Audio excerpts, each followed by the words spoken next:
వచ్చిన తర్వాత ఎలా ఉంది పరిపాలన? ఎలా చాలా బాగుందండి, అందరూ సంతోషంగా ఉన్నారు. గత పరిపాలనకి ఇప్పటికి డిఫరెన్స్ ఏమైనా ఉందా? గత ప్రభుత్వానికి ఈ ప్రభుత్వానికి పోలికే లేదు, అసలు పోల్చొద్దు, మమ్మల్ని అడగొద్దు. చాలా మంచి ప్రభుత్వం.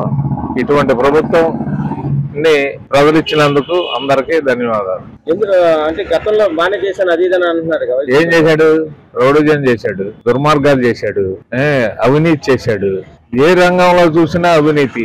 కొన్ని వర్గాలకే అతను ప్రోత్సహించి వాళ్ళతో అవినీతి చేయించాడు కాబట్టి చాలా బాగుంది అంటాడు. అంటే వైసీపీలో అన్నారు ఈ గవర్నమెంట్ వచ్చిన తర్వాత లాండ్ ఆర్డర్ సరిగ్గా లేదు అది ఇదని మాట్లాడుతున్నారు. లాండ్ ఆర్డర్ గురించి వాళ్ళకేం తెలుసు?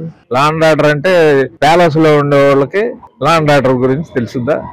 వైసీపీ కొంతమంది వైసీపీ నేతలు అంటారు ఈ రెడ్ బుక్ పరిపాలన సాగుతుంది, కక్ష సాధింపులు, తప్పుడు కేసులు పెట్టి అరెస్టులు చేస్తున్నారు ఈ గవర్నమెంట్ వచ్చిన తర్వాత అది ఇదని మాట్లాడుతున్నారు. చట్టాన్ని దాని పని చేసుకెళ్తుంది. వాళ్ళు చెప్పినా వినలేదు కాబట్టి రెడ్ బుక్ తీయాల్సి వస్తుంది. అంటే తప్పుగా అంటే రెడ్ బుక్ అసలు జరుగుతుంది అంటారు మీరు? రెడ్ బుక్ అందరు మా అమాయకుల మీద పెట్టలేదుగా. అరాచకాలు చేసి దోపిడీలు చేసిన వాళ్ళ మీదే రెడ్ బుక్ ఉంది. చట్టం పరిధిలో దాని పరిధిలో వాళ్ళు చర్యలు తీసుకుంటారు, తప్పేమీ లేదు. వట్టి మాట ప్రజలు ప్రశాంతంగా ఉన్నారు. లాండ్ ఆర్డర్ చాలా బ్రహ్మాండంగా ఉంది. ఎవరిగా అంటే బాగోలేదు.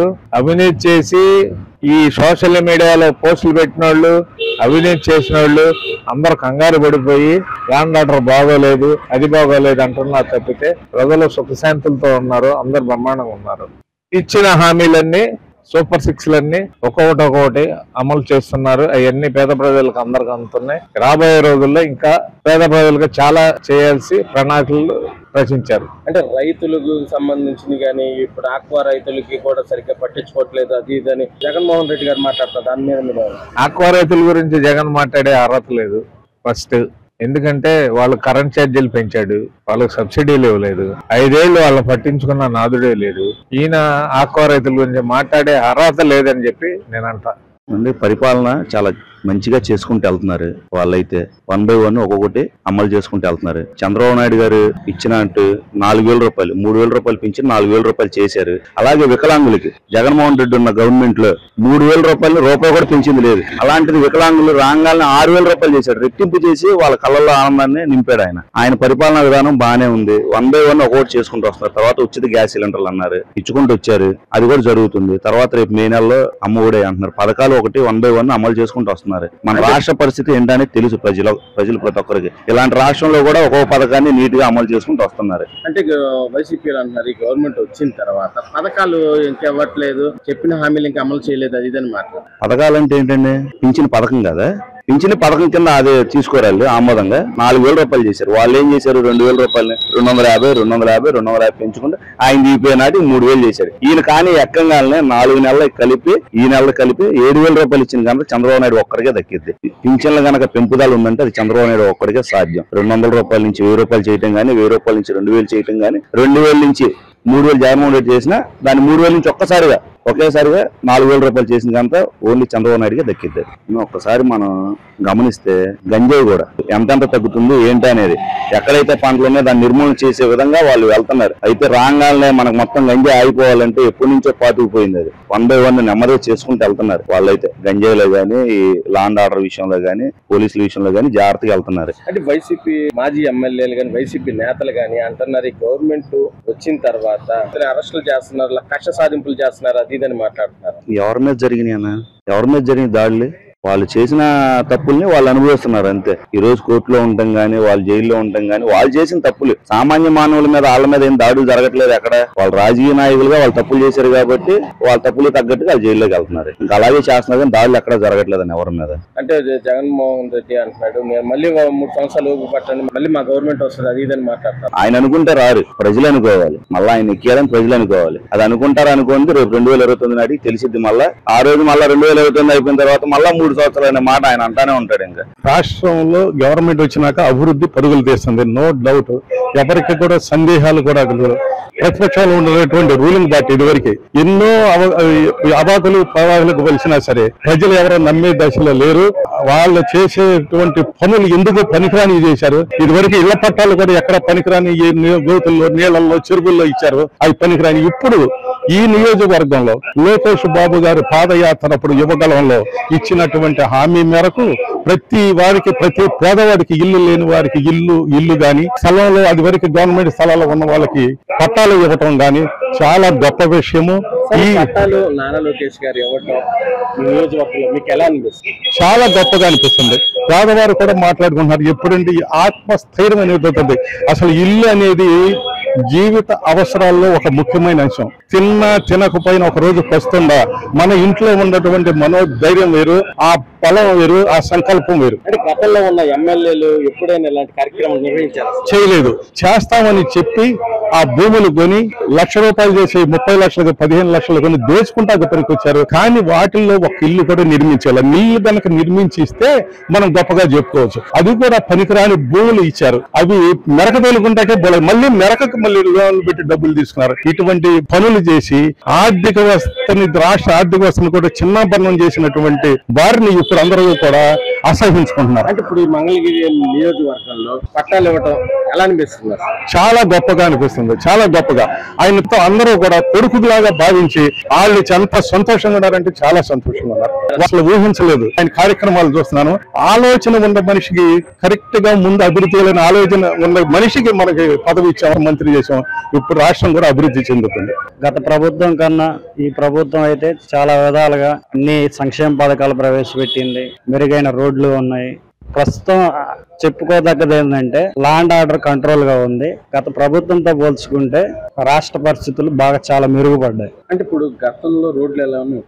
గతంలో చూసుకుంటే నేను ఆటో ట్రాన్స్పోర్ట్ డ్రైవర్ నాన్న, ఏ ఊరు వెళ్ళినా గానీ గుంతలమయంగా ఉండేవి రోడ్లు. ఇప్పుడు చంద్రబాబు గారు వచ్చిన తర్వాత రోడ్ల మీద వెళ్తుంటే మా ఆటోల్లో ఇబ్బంది లేకుండా గుంతల్లో బండ్లు పడినా గానీ, ఒక చక్రం దిగినా గానీ స్పేర్ పార్ట్స్ అనేవి విధవుతుంటాయి. మాకు ఆ పొరపాట్లు అనేది లేకుండా ఇప్పుడు బాగానే ఉన్నాను. గతంలో చంద్రబాబు గారు ఉన్నప్పుడు అమరావతి రాజధాని ఇక్కడే ఉండేది. ఆ గవర్నమెంట్ ఉన్నప్పుడు మేము రాజధాని కానీ కొన్ని ముడి సరుకులు అని ఏవేంటి తోలేవాళ్ళం. సిమెంట్ బస్తాలని రకరకాలుగా సరుకులు తోలేవాళ్ళం. వైసీపీ గవర్నమెంట్ వచ్చిన తర్వాత రాజధాని ఇక్కడ లేదనేసరికి మాకు కిరాయిలు కానీ ఏం లేదండి. రోజుకొచ్చి ₹2,000 సంపాదించేవాడిని నేను. వైసీపీ గవర్నమెంట్ వచ్చిన తర్వాత అసలు కిరాయి లేక మా పరిస్థితి దయనీయంగా. ఇప్పుడు మళ్ళా రాజధాని నెక్స్ట్ మంత్ నుంచి స్టార్ట్ అవుతుంది అంటారు. చూద్దాం, మళ్ళా మాకు మంచి రోజులు వచ్చాయని. ఇప్పుడు ప్రస్తుతానికి పర్లేదన్న. రోడ్లు బాగుండడం వల్ల మాకు అదనపు భారం అనేది పడట్లా. స్పేర్ పార్ట్స్ కానీ. అంటే ఈ గవర్నమెంట్ వచ్చిన పథకాలు, పెన్షన్ విధానం పెంచడంపై మీకు ఎలా అనిపిస్తుంది? పెన్షన్ అన్న అంతకు ముందు వైసీపీ గవర్నమెంట్ లో జగన్ గారు 3,000 చేస్తానని అంచెలంచెలుగా 250 పెంచాడు. చంద్రబాబు గారు ఒకటే మాట ఇచ్చారు, వృద్ధాప్య పెన్షన్ ఒకేసారి 4,000 చేస్తానన్నారు. అది ఒకేసారి 4,000 చేసి చూపించిన సీఎం ఎవరైనా ఉన్నారంటే ఒక చంద్రబాబు గారే. అంటే ఇప్పుడు అన్నం క్యాంటీన్లు పెట్టారు, ₹5 అన్నం క్యాంటీన్లో ₹5 అన్నం క్యాంటీన్ కట్టడం మీకు ఎలా అనిపిస్తుంది? ₹5 అన్న క్యాంటీన్ అనేది మంచి పథకం అన్న. సపోజ్ నేనే ఉన్నా, మా ఇంట్లో ఈ రోజు ఉదయం టిఫిన్ చేస్తారు, సమయానికి క్యారేజ్ కట్టుకొని వెళ్ళలేకపోతా డ్యూటీకి, వేరే ఊరు వెళ్తా. అక్కడ అన్లోడ్ సరుకు అన్లోడ్ చేసిన తర్వాత పక్కన అన్న క్యాంటీన్ ఉంటుంది. ఒకవేళ లేకపోయినా ₹5 భోజనం ఉంది కదా అని అన్న క్యాంటీన్ వెతుక్కొని వెళ్ళి అక్కడ పోయి భోజనం చేస్తాను. ₹5 ఈ రోజుల్లో భోజనం బయట చేయాలంటే మినిమం ₹100, ₹110 లేని భోజనం పెట్టట్లేదు. ₹5 మంచి రుచికరమైన భోజనం అందిస్తున్నారు అన్న క్యాంటీన్లు. ఇలా ఈ పథకం జీవితాంతం కొనసాగాలని నేను కోరుకుంటున్నాను. గవర్నమెంట్ వచ్చిన తర్వాత చాలా బాగుందండి. మేమైతే ఇంత ముందులాగా ఇబ్బందులు పడే రోజులు కాదండి. అందరూ కూడా, ప్రజలందరూ కూడా మెచ్చుకుంటున్నారు. ఇప్పుడు చంద్రబాబు నాయుడు గారు ఉండటం చాలా మంచిదని మేము భావిస్తున్నాం సార్. ఇవాళ ఏంటంటే జనాలకి అభివృద్ధి అవుతుంది, పనులు ఉంటాయి, ఉద్యోగాలు వస్తాయి, పిల్లల చదువులు బాగుంటాయి అనే ఉద్దేశంతో రాష్ట్రాన్ని అప్పుల పాలు చేసింది గవర్నమెంట్ 10 నెలలే వచ్చి అది ఇదని మాట్లాడుతున్నారు వైసీపీ. దాని మీద మీరేమంటారు? అప్పుల పాలు అనేది ఏమి ఉండదండి. ఇప్పుడు కేంద్రంలో చంద్రబాబు నాయుడు గారు ఫుల్ మద్దతు ఉందని జనాలందరూ తెలుసు. తెలుగుదేశం పార్టీ ఎక్కడో అప్పు తీసుకొచ్చి చేయాల్సిన అవసరం లేదు. పరిశ్రమలు తీసుకొచ్చా ఇవన్నీ కూడా సరి చేసుకునే బాధ్యత చంద్రబాబు నాయుడు గారు తీసుకుంటారా? ఇవాళ ఏదో అప్పులు చేశారు, చెందారని నిందలేయాల్సిన అవసరం లేదండి.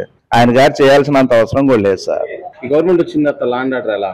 లా అండ్ ఆర్డర్ గంజాయి ఒకటి అరికట్టారండి. గంజాయి విషయం చాలా బాగుంది. రెండోది ఏంటంటే ఈ ఇంత ముందులాగా ఆడ మనుషుల మీద అఘాయిత్యం చేయటాలు, అలర్చిలాగా రోడ్ల మీద గొడవలు ఆడతాలు చాలా వరకు తగ్గినాయని మేము భావిస్తున్నామండి. అంటే గత లా అండ్ ఆర్డర్ కి ఇప్పటికే డిఫరెన్స్ ఏమైనా? గతంలో కొద్దిగా ఓవర్గా ఉందిలే సార్, ఇప్పుడు అది లేదండి. చాలా వరకు క్రమశిక్షణ గానే ఉంది లా అండ్ ఆర్డర్.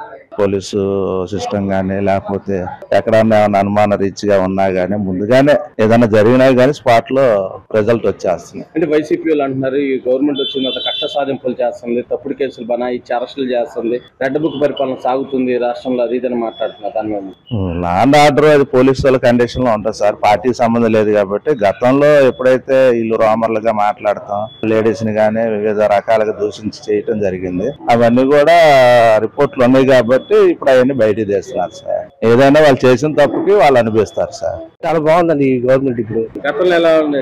బాబు ఏం చెప్పాలంటే అర్థం అవట్లేదు కానీ మరి ఆ పరిపాలన మాత్రం మళ్ళీ జీవితంలో మాకు వద్దండి. మళ్ళీ ఆయన రాకూడదు, ఆ ప్రభుత్వం రాకూడదు. అంటే ఇప్పుడు వైసీపీ వాళ్ళు అంటారు గవర్నమెంట్ వచ్చిన తర్వాత ఇచ్చిన హామీలు ఇంకా అమలు చేయలేదు, అది ఇది అనమాట. ఇప్పుడు వచ్చిన ఎన్నో లేదండి, ఎప్పుడు ఎమ్మడే చేస్తారండి. ఒకటొకటి చేసుకోవద్దు. గ్యాస్ బండ్లు ఫ్రీ ఇచ్చారు మొన్న, మూడు బండ్లు. ఒక బండ అయిపోయింది, రేపు నుండి ఇంకో బండ. ఇంటి పట్టాలు అనుకో అన్నారు, సొంత ఇంటి పట్టాలు ఇస్తారు, అది ఇప్పుడు రన్నింగ్ లో జరుగుతుంది. ఈ గవర్నమెంట్ ఏమి చేయట్లేదు, హామీలు ఇంకా అమలు చేయలేదు, రాష్ట్రంలో కక్ష సాధింపులు చేస్తున్నారు, తప్పుడు కేసులు పెట్టి అరెస్ట్ చేస్తున్నారు, అది ఇదని మాట్లాడుతున్నారు. ఇప్పుడు ప్రభుత్వం అంట ఎవరిని అరెస్ట్ చేశారు అది చెప్పాలండి. అలాంటి ఏం లేవు. ఈ గవర్నమెంట్ ఏమంటే పేదవాళ్ళకి శుభ్రం చూద్దామనే ఆలోచనలో వచ్చారు కానీ పక్కన వాళ్ళని మళ్ళీ లోపల వేయాలి, ఆ పాత ప్రభుత్వంలో మనం ఉండాలి అనే ఆలోచన లేదు ఈ ప్రభుత్వానికి. సార్ ఈ రోజు అమరావతికి డెవలప్ చేయడంపై మీకు ఎలా అనిపిస్తుంది? బాగుందండి, బిల్డింగ్ కూడా బాగా చేస్తారు. అప్పుడేమో చెత్త పెద్ద పెద్ద చెట్లు మునిగిపోయి ఆ బిల్డింగ్ అంతా తుప్పు పెట్టేసి ఉన్నాయి. ఇప్పుడే శుభ్రంగా సున్నాలు కింద లేతున్నాయి. కక్ష సాధింపు ఇస్తున్నారు, రెడ్ బుక్ పరిపాలన సాగుతుంది. లేదు అవన్నీ ఉత్తి మాటలు అవన్నీ అలా ఏం జరగట్లా. కక్ష సాధింపు ఏమి లేదు. ఎవరు తప్పు చేస్తే వాళ్ళు పోలీసు వాళ్ళు చూసుకుని చేస్తున్నారే కానీ మేము ఆ పలానా చేయమని చెప్తే మాత్రం చేయట్లే ఎవరు. ఎలా ఉంది పరిపాలన? చాలా బాగుందండి. గత గవర్నమెంట్ కంటే ఈ గవర్నమెంటే చాలా బాగుంది. గత పరిపాలనకి ఇప్పటికి డిఫరెన్స్ ఏమైనా ఉందా? గత పరిపాలన ఏముంది, రోడ్లన్నీ గొంతులు ఉండేవి, రోడ్లు సవ్యంగా ఉండేవి కాదు, ఏమైనా మాట్లాడినా భయం వేసేది. ఇప్పుడైతే చాలా క్లారిటీగా బాగుంది. రోడ్లు ఇప్పుడు గుంతలు అయిపోయారు, కొత్త రోడ్లు వేస్తున్నారు, ప్రభుత్వం తీరు కూడా బాగుంది. అంటే ఒకసారి గవర్నమెంట్ వచ్చిన తర్వాత పథకాలు ఇవ్వట్లేదు, అది ఇదని వైసీపీలు మాట్లాడుతున్నారు. పథకాలు ఎవరు ఇవ్వట్లేదండి. ఇప్పుడు పెన్షన్లు ఇస్తున్నారు, 4,000 ఇస్తున్నారు, వికలాంగులకి 6,000 ఇస్తున్నారు. ఎవరు ఇవ్వట్లేదు చెప్పండి. గ్యాస్ బండ్లు ఇస్తున్నారు, ఫ్రీ గ్యాస్ బండ్లు. రేపు మే నెలలో తల్లికి 100 ఇస్తారు. ఇంకేం కావాలండి? నెమ్మదిగా చేసుకుంటా వస్తున్నారు. అమరావతి కూడా డెవలప్ చేస్తున్నారు, రాజధాని కూడా కడతారు. చాలా బాగుంది. అమరావతి గవర్నమెంట్ 10 నెలలు అయింది వచ్చి, రాష్ట్రాన్ని అప్పుల పాలు చేస్తుంది, అది దాన్ని వైసీపీ జగన్మోహన్ రెడ్డి మాట్లాడుతున్నారు. రాష్ట్రాన్ని అప్పుల పాలు చేసింది ఆయన అండి, చంద్రబాబు నాయుడు కాదు. చంద్రబాబు నాయుడు అంటే విజనరీ లీడర్. అంటే చంద్రబాబు ఎక్కడ ఉండేది డెవలప్మెంట్ అక్కడ ఉన్నట్టే. ఇప్పుడు మన వృద్ధి రేటు పెరిగింది, 8.2 వచ్చింది. అది వరకు గతంలో 6.1 ఉంది. పెరిగినట్టే కదా, ఆదాయం పెరిగినట్టే కదా, రాష్ట్రం అభివృద్ధి చెందినట్టే కదా. ఎలా ఉంది పరిపాలన? చాలా బాగుందండి. జనాల స్పందన కూడా చాలా బాగుంది. అందరికి కూడా లోకేష్ గారు రావడం మాకు చాలా, ఈ ఏరియాకి వచ్చేప్పటికి గవర్నమెంట్ వచ్చేటప్పటికి చంద్రబాబు గారు ఆయన మీద నమ్మకంతో ప్రజలు కూడా ఆయన నమ్మి ఓటేశారు.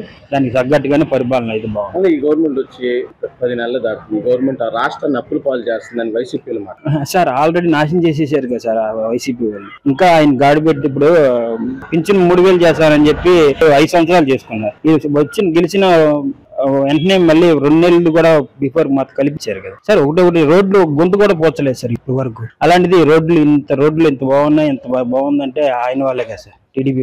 అంటే ఇప్పుడు ఇచ్చిన హామీలు ఇంకా అమలు చేయలేదు, అది ఇదని మాట్లాడారు సార్. వాళ్ళు గెలిచిన తర్వాత కూడా దగ్గర 9 నెలలు పెట్టి ఏ పార్టీ చేయలేదు సార్. తర్వాత ఒకటి చేసుకుంటూ వచ్చారు. వాళ్ళు చేసింది ఏంటంటే మొత్తం అప్పే కదా సార్. అప్పు చేసి జనాల దగ్గర వృద్ధి చేశారు. ఇప్పుడు ఈయన డెవలప్మెంట్ చేస్తూనే, ఈయన ఫస్ట్ నుంచి మన హామీ ఇచ్చినట్టే డెవలప్ చేస్తూనే మేము ప్రజలకు సంక్షేమ పథకాలు అందిస్తామని అంటున్నారు కదా. అమరావతి ఈ రోజు వర్క్ జరగటంపై మీకు ఎలా అనిపిస్తుంది? చాలా బాగుంది సార్, పూర్తి నమ్మకం ఉంది సార్. మన అమరావతి రాజధాని అనేది కన్ఫామ్ గా. ఇంతకుముందు 3 ముక్కలు ఆడాడు ఆయన, ఇది ఇప్పుడు ఆయన కాదు. చక్కగా మన రాజధాని అమరావతి అనేది సార్. మంగళగిరి నియోజకవర్గంలో మీ స్థానిక ఎమ్మెల్యే పనితీరు ఎలా? చాలా బాగుంది సార్. అసలు ఆయన గురించి మీకు చెప్పడం అంటే 10 నెలల్లోనే మనకి ఇప్పుడు ఇళ్ల పట్టాలు ఇవ్వడం కానీ అలాగే చేసుకుంటూ వస్తున్నారు. ఆల్రెడీ 3,000 పట్టాలు ఇవ్వడం జరుగుతుంది. అంటే ఇప్పుడు ఎంత త్వరగా పట్టాలు ఇస్తారని అసలు ఎవరు ఊహించలేదు సార్.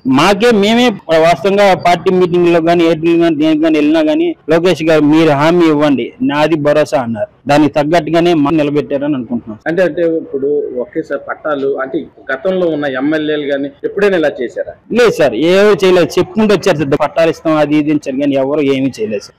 అలాంటిది లోకేష్ గారు గారు అసలు గెలవకపోయినా ఆయన అలాగే చేసుకుంటూ వచ్చారు. గెలిచిన తర్వాత వెంటనే దాన్ని నిరూపించారు.